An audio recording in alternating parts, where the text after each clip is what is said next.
Bismillahirrahmanirrahim. Assalamualaikum warahmatullahi wabarakatuh.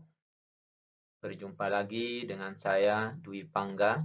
Kali ini akan membahas tentang tantangan pengembangan filsafat pendidikan Pancasila di Indonesia. Pada bagian ini, saya akan membahas secara singkat tentang tantangan-tantangan tersebut pada era Soekarno, kemudian pada era Pak Soeharto, dan pada era reformasi. Pada era Presiden Soekarno, Pancasila sebagai sistem filsafat dikenal dengan istilah filosofis Groundslek. Kemudian pada era Soeharto, filsafat Pancasila menjadi penataran P4, pedoman pengamalan Pancasila. Kemudian pada era reformasi, Pancasila dipandang sebagai sistem filsafat kurang terdengar gaungnya. Karena pada masa ini lebih banyak hal-hal atau terjadi perubahan-perubahan. Kemudian selanjutnya kita lihat satu persatu, yaitu pada masa Presiden Soekarno. Pada era pemerintahan Soekarno, Pancasila sebagai sistem filsafat dikenal dengan istilah filosofis Groundslek.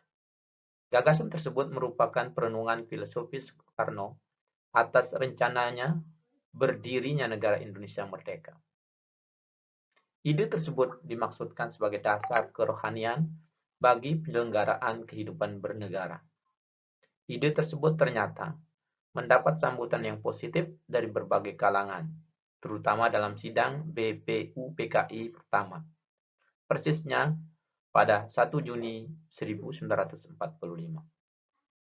Namun, ide tentang filosofis Groundslek belum diuraikan secara rinci, lebih merupakan adagium politik untuk menarik perhatian anggota sidang dan bersifat terbatas. Pada era Soeharto, kedudukan Pancasila sebagai sistem filsafat berkembang ke arah yang lebih praktis. Dalam hal ini, istilah yang lebih tepat adalah Weltanschauung. Artinya, filsafat Pancasila tidak hanya bertujuan mencari kebenaran dan kebijaksanaan, tetapi juga digunakan sebagai pedoman hidup sehari-hari. Soeharto mengembangkan sistem filsafat Pancasila menjadi penataran pedoman pengamalan Pancasila. Kemudian pada era reformasi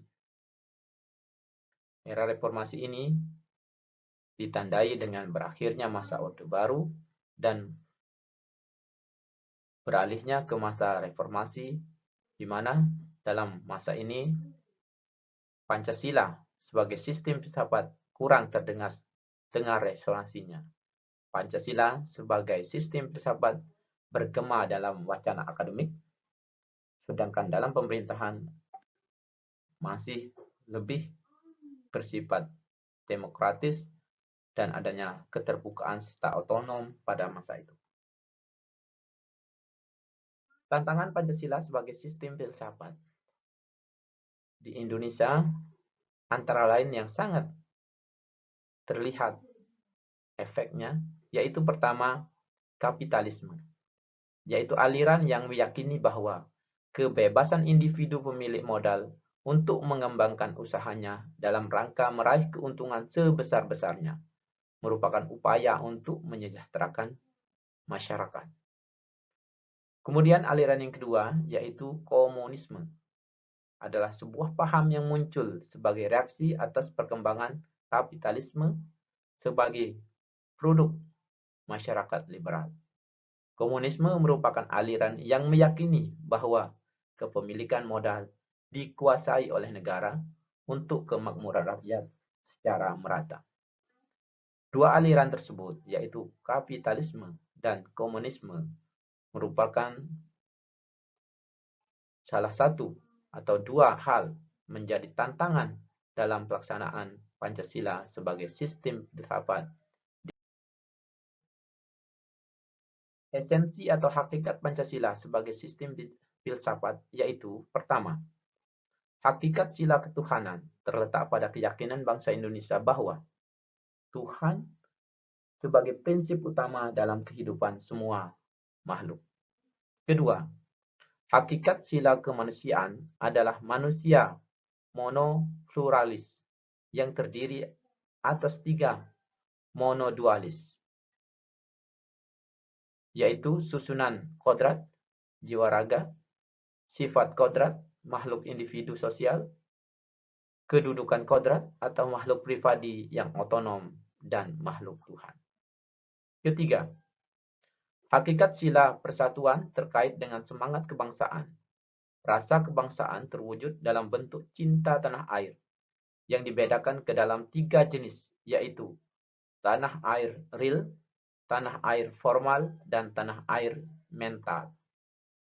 Keempat, hakikat sila kerakyatan terletak pada prinsip musyawarah.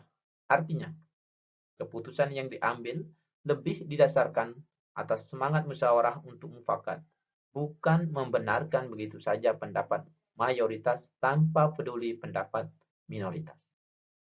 Kelima, hakikat sila keadilan terwujud dalam tiga aspek, yaitu keadilan, distributif, legal, dan komunikatif.